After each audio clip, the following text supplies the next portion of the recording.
I think what we see coming in Eastern Europe, the Middle East and Africa is confirming all of the lessons that we've learned over the last 10 years. Speaking to a packed hall, General Sir Nicholas Carter told his audience he wanted to fight smarter in a complex and shifting environment he called a hot peace. So, as we, as an army, try and rebuild readiness after a decade of campaigning, we need to understand that it's going to be more nuanced. We need to be readier everywhere, and we need to be readier for a rather different range of contingencies than perhaps we were in the past. The Chief of the General Staff is also keen to use the new Scout vehicle to project greater power more rapidly. This, I think, will give us the capability to genuinely provide operational and intra-theatre tactical reach, new ways of entering a theatre rather than just by air or by sea. It recognises that anti-access denial is now a challenge for all of us, and we have to find other ways of getting there.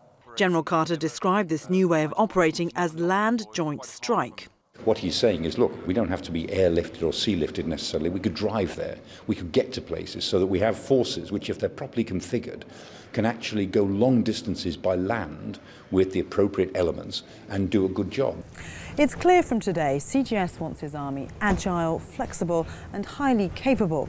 But he admitted himself that following the recent redundancies, he's working with a fighting force that's the smallest it's ever been. Some would say quantity has a quality all of its own, and that when you go down below a certain level, you simply cannot be effective. Well, CGS has only got the numbers he's got. He can't create more soldiers. That's a political decision.